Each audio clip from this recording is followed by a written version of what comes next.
Ini benar kelas 10 IPS 2 nggak? Oh benar ya, berarti apa ngajar di sini?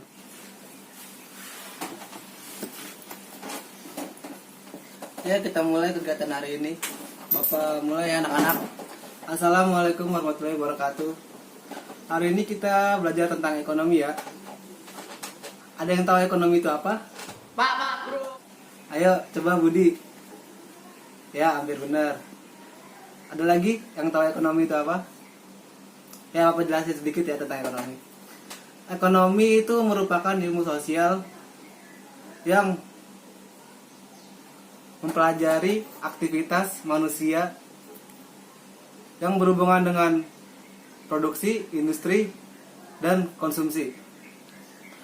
Ekonomi dalam arti Yunani juga disebutkan yaitu tentang keluarga atau rumah tangga, atau bisa disebut juga dengan nomos, yang berarti peraturan hukum. Secara garis besar, ekonomi dapat diartikan sebagai manajemen rumah tangga. Ya, sekarang bagaimana? Udah tahu sedikit kan tentang ekonomi. Jadi mata pelajaran ini tuh dikhususkan untuk kalian yang ingin berumah tangga. Ayo, semuanya pasti ingin berumah tangga kan? Jadi kalian wajib mengikuti pelajaran ini dan mencernanya sebaik mungkin agar kalian mudah-mudahan ya berhasil dalam berumah tangga dan berhasil dalam segi ekonomi juga. Jadi jika kalian berhasil dalam segi ekonomi, otomatis pasangan kalian, keluarga kalian juga pasti akan senang gitu. Tapi kayaknya kok kurang semangat semua ya. Kenapa nih? Apa kita pertemuan pertama nggak usah ngebahas tentang mata pelajaran dulu, apa mau game dulu, apa perkenalan gimana? Perkenalan dulu ya. Oh ya, kenalin. Bapak Feby Suskianto, panggil aja Pak Yanto. Bapak lahir di Jakarta tahun 1996. Ya, selanjutnya Bapak kasih nomor berapa ya? Ntar siapa ketua kelasnya di situ ya, Pak? Oh iya, Andi. Ntar Andi, Bapak kasih nomor berapa ya? Ntar kalau ada yang nggak masuk, absen, izin, apa kabarin Bapak ya. Minimal 3 kali. Kalau 3 kali, 1 kali saya masih wajar, 2 kali masih Bapak izinin. Kalau udah 3 kali, wah itu pasti Bapak samperin tuh kalau nggak masuk tuh ntar ke rumahnya. Makanya nih buat murid-murid yang suka bolos apa ntar nih siap-siap ya.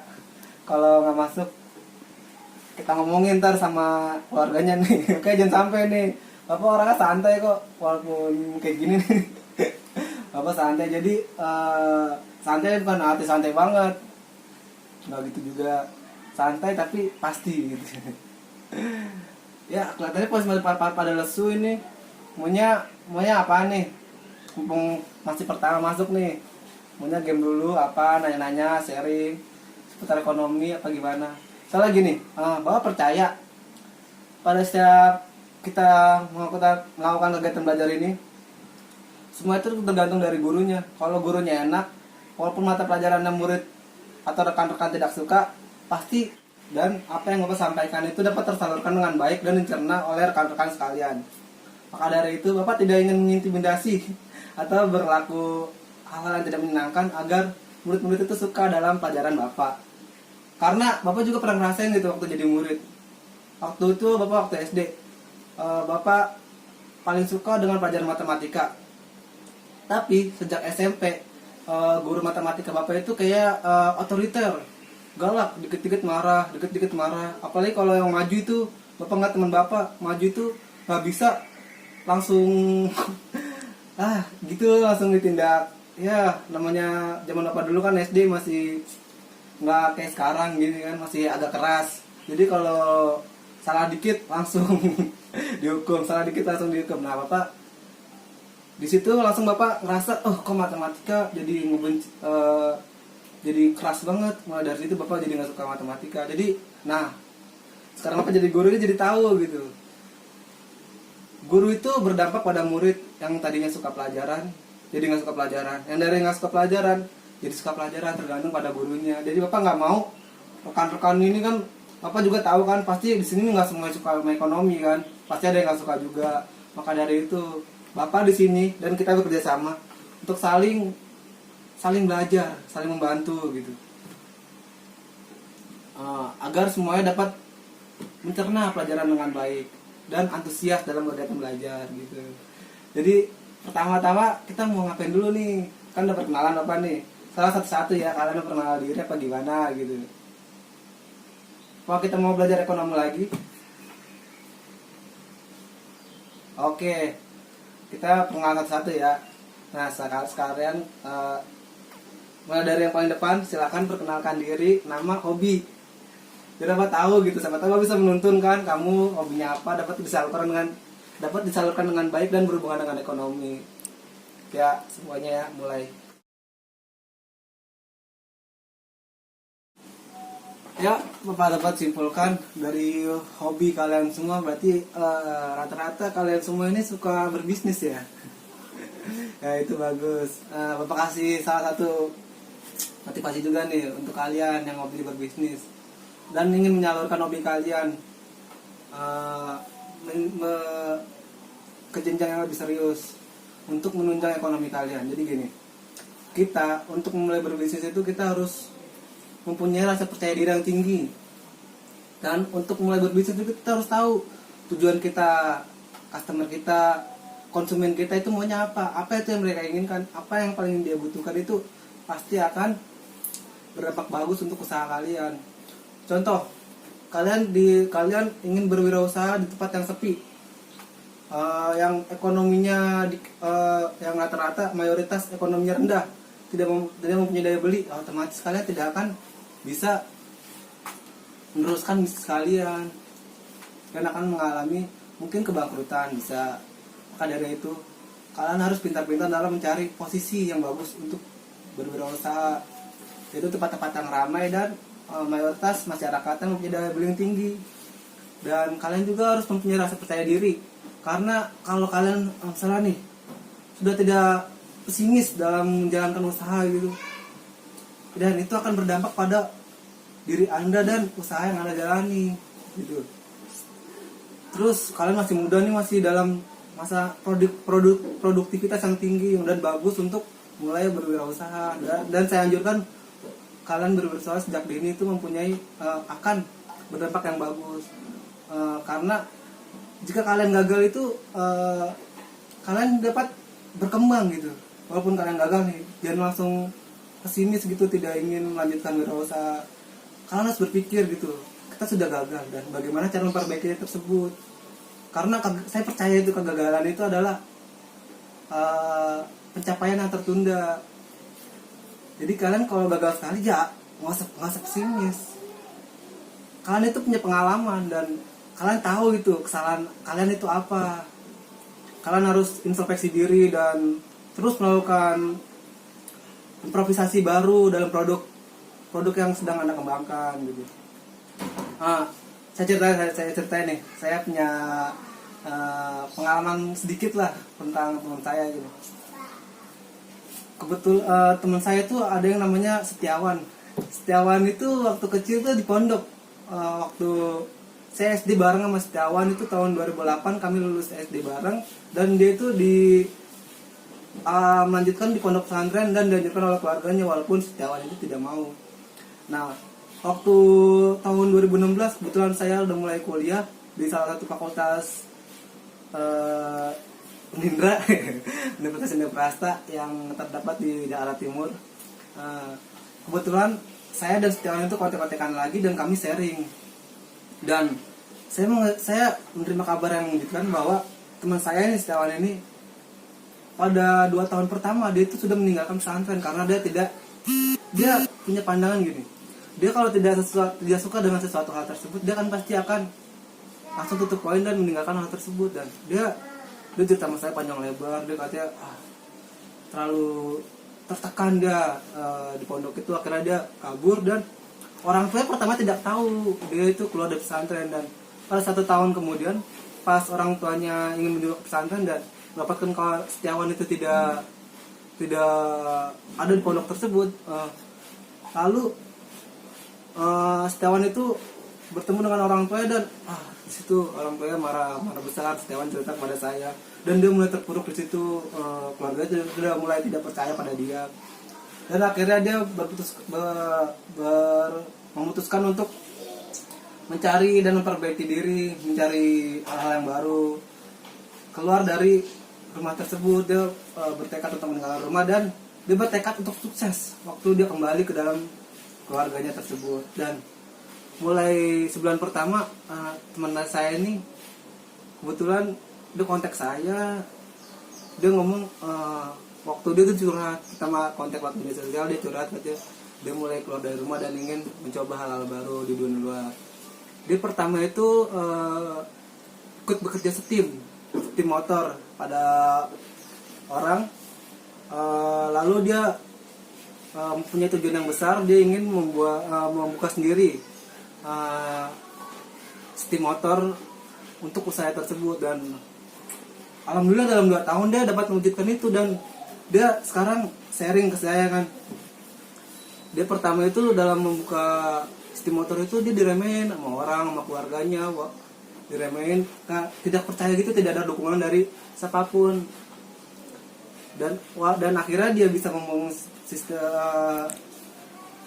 sistem motor ini, dan dia tidak hanya membangun sistem motor tersebut dalam bisnisnya, karena dia tahu cuci sistem motor di mana-mana ada, dan tingkat persaingannya itu ketat, dan dia berimprovisasi yaitu dengan menambahkan bumbu-bumbu sedikit, misalnya di sistem motor tersebut ditaruh jajanan seperti kafe-kafe kecil, sehingga konsumen atau customer tidak jenuh dan tidak dalam menunggu sistem motor tersebut tidak bosan. Dibuatnya kafe-kafe kecil gitu, ditaruh wifi, free internet, biar sambil menunggu, sambil menikmati media sosial dan jajan-jajanan yang ada kopi dan produk lain-lain, cemilan. Nah, itu juga salah satu motivasi untuk kalian yang walaupun kalian itu pertama diremehkan oleh orang-orang gitu, kalian harus bisa menunjukkan bahwa kalian itu bisa, dan menjadikan pandangan rendah mereka itu semangat buat kalian untuk maju gitu. Jadi jangan kalian pesimis walaupun banyak yang remehin, lah mana bisa dia ntar maju gitu. Kan ada aja tuh orang yang nggak suka pada kalian, kan nggak mungkin semuanya suka gitu kan, pasti ada hal yang orang lain tidak suka dalam diri kalian. Nah, itulah untuk jadikan motivasi kalian untuk maju. Dan di situ peran kita sebagai manusia sangat dibutuhkan untuk membantu teman kita yang sedang membutuhkan, karena bagaimanapun juga kita sebagai manusia itu harus bersosialisasi, tidak mungkin kita bisa hidup sendiri. Contoh tadi seperti Bapak tadi bilang, Bapak membantu sejawat dalam pada saat dia sedang terpuruk, keluarga tidak percaya pada dia, orang-orang merendahkan dia, Bapak selalu mensupport dia, membantu dia. Karena percaya apapun yang kita berikan pada seseorang dan kita tolong akan berdampak pada diri kita sendiri untuk kedepannya. Walaupun tidak sekarang, pasti akan berdampak pada masa yang akan datang. Seperti Setiawan sekarang sudah sukses, dia selalu membantu Bapak. Dia selalu bertanya ketika Bapak sedang kesusahan, dia pasti akan ada untuk membantu Bapak. Begitupun kita tidak boleh dalam membantu itu kita tidak boleh memilih orang tua, itu perempuan, laki-laki, pokoknya ada yang membutuhkan, bisa mungkin kita harus tolong menolong. Karena apapun yang kita tolong, apapun kita yang berikan, pasti akan berdampak pada kita ke depannya. Contoh nih, kita contoh nih ya, saya kasih contoh nih. Bapak, liatin Bapak ya, Rika, siapa namanya, Rika kan? Ya, Rika. Nih. Nah, ketika Bapak senyum, Rika otomatis akan memberikan senyum balik pada Bapak. Itu yang disebut dengan give and take. Kita memberi dan kita menerima gitu. Contoh kecilnya ya. Nah, karena apa? Pak Bro. Iya, Banu nanya apa? Oh, oke. dikritik mah enggak ya, sebelumnya enggak, dikritik mah tidak, mungkin hanya karena bercandaan atau teguran sedikit kali ya. Jadi gini, bapak itu mempunyai prinsip itu dari kata-kata itu dari kakek bapak ya, dan bapak memegang prinsip itu.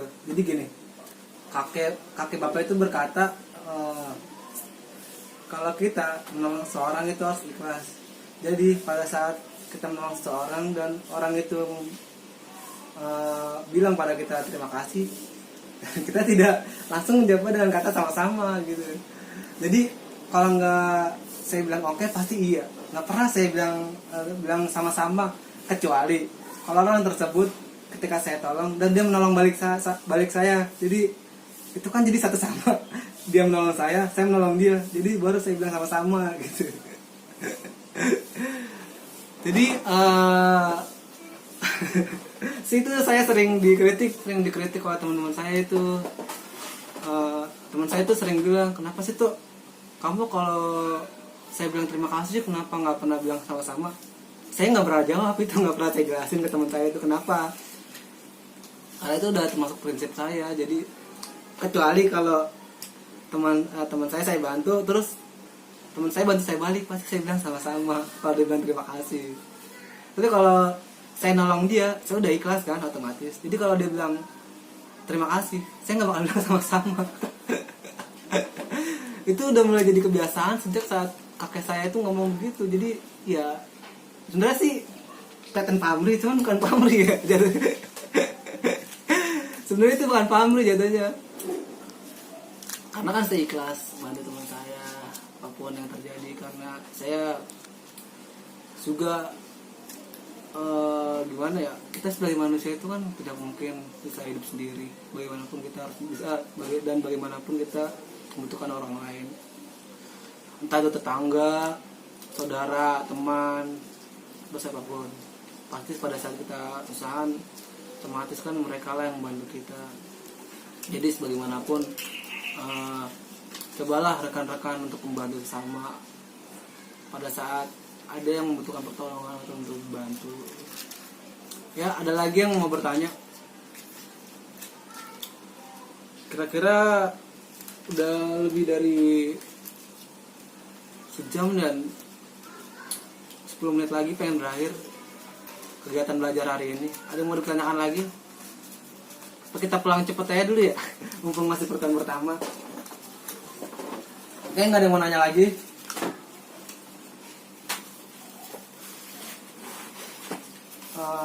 Untuk kegiatan minggu depan kita membahas tentang pelajaran inflasi ya.